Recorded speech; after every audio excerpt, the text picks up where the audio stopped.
मराठा समाजाचा जो गायकवाड कमिशनचा जो अहवाल होता तो त्यांनी अवैध ठरवलेला आहे आणि आरक्षण हे रद्द झालेलं आहे हे स्पष्टपणे आता सर्वांना ज्ञात आहे. आता आरक्षण रद्द झाल्यानंतर आपण नेमकं काय करायला पाहिजे? मराठा समाज हा अस्वस्थ झालाय, दुखी झालाय. पण अस्वस्थ झालाय, दुखी झालाय म्हणून या कोविडच्या काळात किंबहुना नेहमी समाजाला विटीस धरून आंदोलन करायचं का? त्याच्यापेक्षा काय पर्याय निघतात? मग ही जबाबदारी राज्य सरकारची आहे का ही जबाबदारी केंद्र सरकारची आहे? हे अभ्यास करण्यासाठी मी बऱ्यापैकी महाराष्ट्रात जिथं जिथं मराठा समाज जास्त आहे किंबहुना जिथं अभ्यासक आहेत त्या लोकांशी माझी भेटीगाठीसाठी माझं सगळं नियोजन आहे. म्हणून काल पूर्वी नाशिकला होतो, मग कोल्हापूरला गेलो. कोल्हापूरमध्ये आनंदाची बाब आहे की 12 बलुतेदार, 18 पगड जाती, बहुजन समाज या सगळ्यांनी त्याला सपोर्ट केला. मग काल येत असताना सोलापूर, धाराशिव म्हणजे आपलं उस्मानाबाद करत लातूर आणि मग आज नांदेडला आलो. नांदेडवरनं आज जालना, संभाजीनगर, औरंगाबादला जाऊन पुण्याला जाणार आणि पुण्यावरून नाशिक करून मुंबईला पोहोचणार आहे. हे सगळं करत असताना मी मुख्यमंत्री उद्धवजी ठाकरेंशी माझी चर्चा होणार आहे. विरोधी पक्षनेते देवेंद्र फडणवीस यांची माझी चर्चा होणार आहे. महाराष्ट्राचे ज्येष्ठ नेते शरद पवार साहेबांची सुद्धा माझी 27 तारखेला भेट आहे आणि अनेक कोण ज्येष्ठ व्यक्ती असतील त्यांना सुद्धा मी भेटण्याचा प्रयत्न करणार. का हा विषय कुठल्या एका पक्षाचा किंवा एका गटाचा नाही आहे, हा एकंदरीत मराठा समाजाचा प्रश्न आहे. दुसरं मी एक माहिती घेत होतो या सगळ्यांना भेटून की आपल्याला अनेक गोष्टी अशा आहेत महाराष्ट्रात जे मराठा समाजाला करू शकतात, ज्याला सर्वोच्च न्यायालयात किंवा तुम्हाला हायकोर्टाची परवानगी लागत नाही. मग त्या गोष्टी आपल्याला कशा मांडता येतील, कशा पद्धतीने प्रेशर टॅक्टिक्सनी किंवा दबाव ह्याच्यानी करता येईल, किंवा हे जर सरकार ऐकतच नसेल तर मग अन्यथा वेगळे मार्ग कुठले आहेत? म्हणजे पहिला सूर आमचा हाच आहे की चर्चा व्हायला पाहिजे, तिने ऐकायला पाहिजे. म्हणून ते 27 किंबहुना 28 तारखेला 2 पैकी 1 दिवस एवढे लोकांना भेटायचं आहे म्हणून 1 दिवस पुढे गेला तरी काय फरक पडत नाही. म्हणून बहुतेक माझ्या अंदाजाने ते 28 तारखेला सुद्धा मीटिंग होण्याची शक्यता आहे. मीटिंग आहे, प्रेस होण्याची शक्यता आहे 27ला संध्याकाळी किंवा 28ला संध्याकाळी. तर मला वाटतं मी जनरली हे सगळं सविस्तर मी आता बोललो आहे. ह्याच्या पलीकडे काय आपल्याला विचारायचं असेल तर आपण विचारू शकता.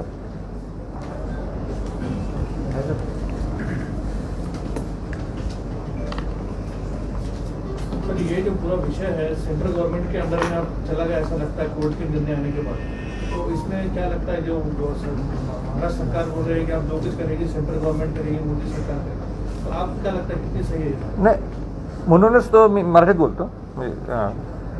म्हणूनच तो मी विचार करायला लागलोय, कायदे तज्ज्ञांशी बोलायला लागलोय. जर का हा कायदा रद्दच केलाय तर महाराष्ट्र सरकारकडे पर्याय काय राहील?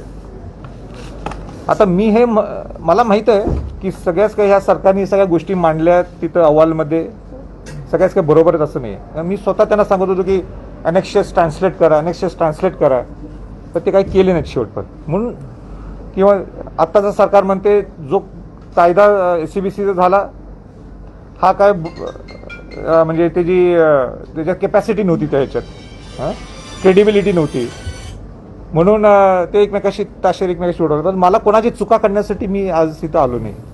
आपल्याला पर्याय काय?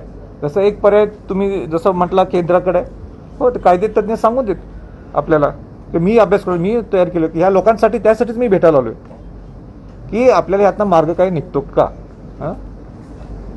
जर राज्य सरकारकडं हा एक मार्ग आहे तर दुसरा मार्ग केंद्र सरकारकडे आहे का? जसं 102 घटना दुरुस्ती, तिथं 102 घटना दुरुस्तीमध्ये पूर्णपणे पार्लमेंटने काय सांगितलं होतं की राज्याला अधिकार आहेत SCBC फॉर्म करायला, पण कोर्टाने सांगितलं 2:3 नाही आहेत. आता त्यांनी पुनर्याचिका दाखल केलेली आहे.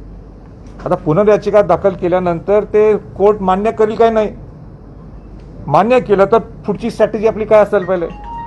मान्यच केलं नाही तिने, तर मग पुढची स्ट्रॅटेजी काय असायला पाहिजे. या सगळ्या गोष्टी मी या सगळ्यांशी बोलायला हवे आणि ते 9 तारखेला मी ओपन करेन. 9ला नाही, आपल्या 27 किंवा 28ला मी एक बोलेन. बरं, हे 2 वेळेस सुनावण्या झाल्या, दोन्ही वेळेस असं सांगितलं की राज्य शासन कमी पडलं, राज्य शासन कमी पडलं. म्हणजे हे नेमकं काय नाही, आहे? मला पहिल्या ते- वेळेस कमी पडलं असेल तर दुसऱ्या वेळेस नाही, म्हणून मला ह्यांच्या गटतटाच्या पक्षी याच्यात मला पडायचंच नाही आहे. मराठा समाजाला इतकंच माहीत आहे की आम्हाला तुम्ही कशी मदत करता हे सांगा. तुमचे काय हेवे दावे तुम्ही ठेवत जावा ना. तुम्ही म्हणा या सरकारने जसं मी म्हटलं, वैयक्तिक माझं मत म्हटलं की अनेक्षच या सरकारने रोहितगी वकिलांचे जे होते की ह्या खालचा जो बॅक फोर्स होता त्यांनी ते अनेक्षच दिलेच नाही ट्रान्सलेट करून. मी एक नाही 10 अशोकराव चव्हाणांना सांगत होतो, पण शेवटपर्यंत ते अनेक्षच ट्रान्सलेट झालेच नाहीत.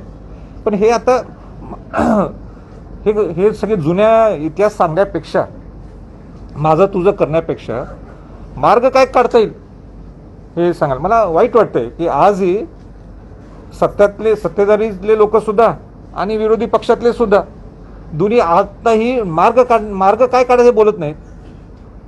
हा चुकलाय, तो चुकलाय. एकमेकांना दोष हो.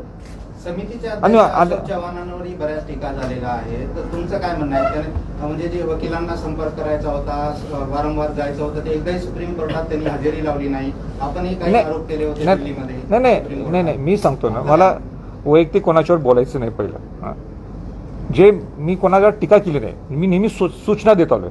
मी अशोकराव चव्हाणांना सूचना दिल्या, पूर्वी च्या सरकारला जी समिती होती त्यांना सुद्धा मी सूचना देणं माझं काम आहे. आता ते इम्प्लिमेंट करणं नाही करणं तो त्यांचा प्रश्न. अनेक्षर त्यांनी ट्रान्सलेट केलंच नाही. अनेक्षर जर ट्रान्सलेट केलं असतं तर बरंच उपयोग झाला असता. आज क्वांटिफायबल डाटाच जो पाहिजे होता तो मिळाला नाही आहे सर्वोच्च न्यायालयाला. हे मान्यच करायला पाहिजे. छोटीशी गोष्ट आहे, तेच विचारते. मग समितीचे अध्यक्ष म्हणून त्यांचं लक्ष कमी पडलं असं नाही, वाटतं? समितीचा अध्यक्ष म्हणजे जो अध्यक्ष असतो त्यांची जबाबदारी आहे त्या छोट्या बारकाव्याकडे लक्ष देणं. हां, आणि मी नेहमी सूचना करत. म्हणजे तुमच्या सूचना किती पाळल्या त्यांनी? नाही, मी कोणा सूचना, माझ्या सूचना देणं आणि त्यांनी न पाळणं हे काय आपण मी काय क्लासचा टीचर नाही आहे मार्क्स द्यायला. ते तुम्ही ठरवायचंय, हे पत्रकारांनी ठरवायचंय की त्या 100पैकी किती त्यांनी पाळलेत.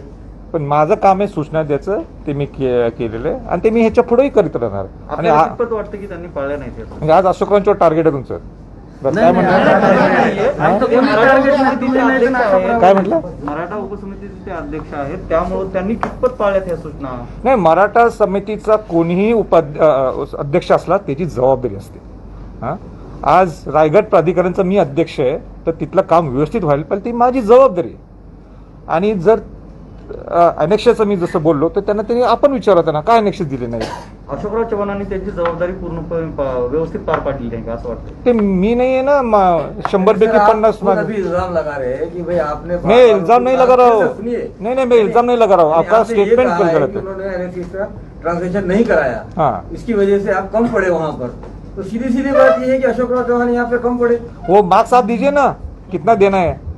80 आउट ऑफ 100 या 70 आउट ऑफ 100? 100 आउट ऑफ 100 तो नहीं है. 100 आउट ऑफ 100 नहीं है. मैं तो 100 तो कसूरवार रहे ना. तो वो आप देख लीजिए ना, उनको 70 आउट ऑफ 100 देना है या उनको 0 आउट ऑफ तो 100 नहीं है. नाही, मात्र कोण दोषी आहे हे शोधणंही तेवढंच. मग ते आहेत ना. आता महाराष्ट्रात हेच चालू आहे, कोण दोषी आणि कोण बरोबर आहे. त्यात मला आणि कशाला भर घालताय. तुम्ही किती मार्क देता मग चव्हाणांना? तुम्ही हा मुद्दा correct आहे. मार्क किती देता त्यांना? आता बघू आज 27 तारखेला मार्क्स किती द्यायचे. आतापर्यंत किती आहे? हा?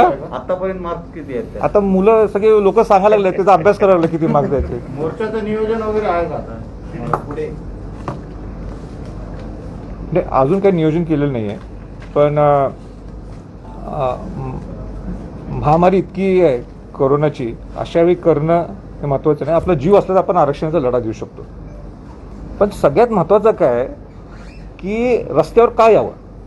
तर रस्त्यावर याचं म्हणजे आपल्या भावना हे आपण सरकारपर्यंत पोचवायला पाहिजे.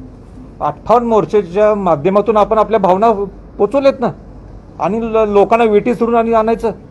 अनेक लोकांच्यावर केसेस करायचे, त्या कोविडचा महामारीचं आणि वाढवायचे. पण माझं म्हणणं आहे, पहिली प्रथमतः जबाबदारी कोणाची आहे ती आहे सगळ्या आमदारांची आणि सगळ्या खासदारांची.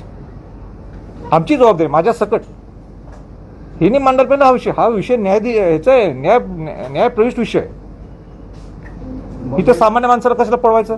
बरं, हा कुठं सामान्य माणसाची गरज आहे, जे मी आता मगाशी मीटिंगमध्ये बोललो, ज्या गोष्टी हातात आहेत सरकारच्या, हां म्हणजे उदाहरण कुठल्या, सारथी असेल, हां तुमचे वसतिगृह देण्याचा विषय असेल, अण्णासाहेब आर्थिक महामंडळाचा विषय असेल, या सगळ्या गोष्टी, या सगळ्या अनेक आहेत गोष्टी ज्या आपण सरकारच्या हातात आहेत गोष्टी, नियुक्त्या असतील, तर या सगळ्या आणि बऱ्याच सगळ्या गोष्टी मी अजून बोलायचे ते मी 27 किंवा 28ला बोलेन. सगळं तुम्हाला बोललो तर मला तिथे काय राहणारच नाही ना. मराठा संघटनेच्या ज्या विविध संघटना आहेत, ते मात्र 5 जून पासून आंदोलन करणार आहेत. आणि त्यांनी आंदोलन उघडपणे आता ते मराठा समाजाचे मोठे नेते आहेत आणि अनेक वर्षापासून ते लढा उभा करतात.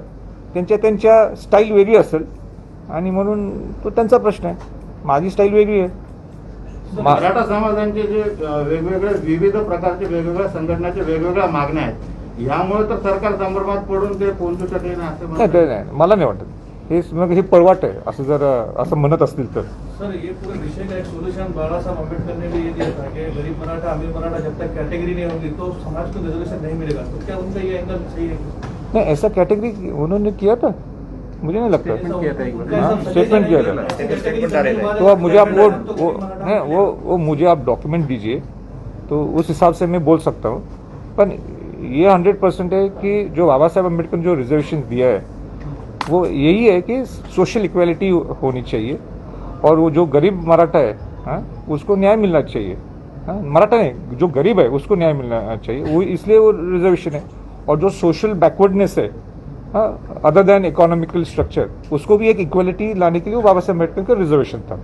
तो आप मुझे कॉपी दीजिए उसमें. सर, मुस्लिम समाज ने मराठा आंदोलन को बहुत बड़े पैमाने पर साथ दिया था. गवर्नमेंट ने जो है अभी तक मुस्लिम समाज को इम्प्लीमेंट नहीं किया रिजर्वेशन के लिए, तो उसके लिए आप कभी मुस्लिम समाज के लिए ऐसे ही एग्रेसिव होकर आगे आएंगे क्या? अग्रेसिव तो मैं हम अग्रेसिव्ह झाला म्हणजेच काय सगळे मार्ग निघतात असं नाही आहे. अग्रेसिव्ह केव्हा व्हायचं असते, जर सरकारला जर असं पुश द्यायचा असतो की आम्ही आहे, आम्ही करू शकतो. काय आपल्या माहितीसाठी सांगतो की राजश्री छत्रपती शाहू महाराजांनी बहुजन समाजाला जे आरक्षण दिलं होतं, त्यामध्ये मुस्लिम समाजसुद्धा होता. आणि कोल्हापुरामध्ये एक हे आहे, 21 वसतिगृह निर्माण केले त्यावेळी. त्या 21 वसतिगृहामध्ये लिंगायत बोर्डिंग आहे, मराठा बोर्डिंग आहे, दलित बोर्डिंग आहे आणि त्यामध्ये मुस्लिम बोर्डिंगसुद्धा आहे. आणि मुस्लिम बोर्डिंगचे अध्यक्ष हे शाहू महाराज स्वतः होते. बाकी कुठल्या बोर्डिंगचे अध्यक्ष नव्हते, मुस्लिम बोर्डिंगचे अध्यक्ष होते. त्यानंतर 4 छत्रपती झाले आणि आमचे वडील आत्ता आहेत, हां, असे हे 4 छत्रपती मुस्लिम बोर्डिंगचे अध्यक्ष राहिले आहेत आणि आजही वडील अध्यक्ष आहेत. म्हणून अग्रेसिव्हचा विषय नाही. मुस्लिम समाजासाठी भांडणं हे माझं जबाबदारी आणि माझं कर्तव्य आहे. हां, म्हणून ते तुम्हाला इथं नांदेडला समजणार नाही, पण पश्चिम महाराष्ट्रात हा विषय सगळ्यांना माहीत आहे. मुस्लिम समाज, जेवढा मी मराठा समाजाला प्रेम करतो तेवढंच मी मुस्लिम समाजाला प्रेम करतो. मी मराठांचं नेतृत्व करत नाही, मी बहुजन समाजाचं नेतृत्व करतो. माझ्यासाठी 18 पगड जात 12 बलुतेदार सगळे महत्त्वाचे. मराठा समाजाला का मी सपोर्ट करायला लागलोय, कारण का त्या बहुजन समाजामध्ये जे आरक्षण शाहू महाराजांनी दिलं होतं, अनुसूचित जाती, अनुसूचित जमाती, ओबीसी आणि त्यामध्ये मराठा समाजाचा समावेश होता. आज मराठा समाजाला बाहेर फेकल्यामुळं ती जाती विषमता वाढलेली आहे. म्हणजे हा दलित आहे, मी मराठा आहे, हा ओबीसी आहे, मी मराठा, हे संपवायचं असेल तर त्यांना एका छताखाली आणायला पाहिजे आणि त्याच्यासाठी ते आरक्षण देण्याचं गरज होतं. आणि मुस्लिम समाजाच्या ज्या अडचणी आहेत हे निश्चित मी उचलणार आहे. मराठा समाजात सोशली बॅकवर्ड अगोदर होता, नंतर मग सक्षम झाला आणि आता काय परिस्थिती तुम्हाला काय वाटतं? नाही,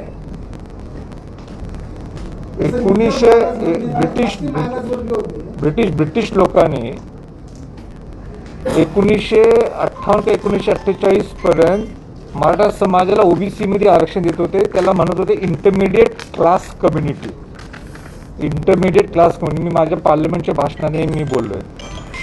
नंतर 1955च्या दरम्यान कालेकर समिती आली, मग बापट आली आणि बरेचसे सगळ्या समितींनी मराठा समाजाला सोशल बॅकवर्ड हे सामाजिक मागास नाही आहेत, हे फॉरवर्ड कमिटी आहे, फॉरवर्ड क्लास आहे असं त्यांनी ते सिद्ध केलं.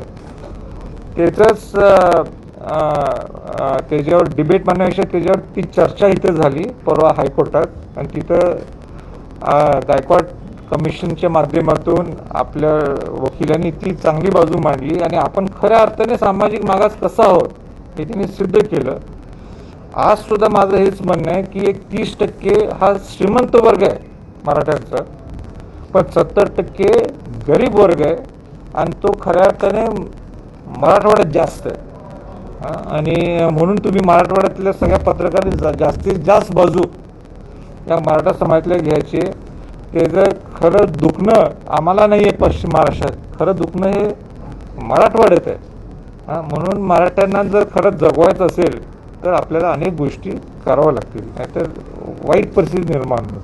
साहेब, ओबीसी महासंघाच्या नेत्यांनी आज मुख्यमंत्र्यांची भेट घेऊन मराठा समाजाला ओबीसीच्या कोट्यातून आरक्षण देऊ नये अशी मागणी केलेली आहे. यावर आपलं काय मत? नाही, माझी वैयक्तिक मत एक शाहू महाराजांचा वंशज म्हणून की मांडणीच ही SC-BC मध्ये होती की ओबीसीला धक्का न लावता आपण आरक्षण मागायला पाहिजे, आणि ती माझी भूमिका आहे.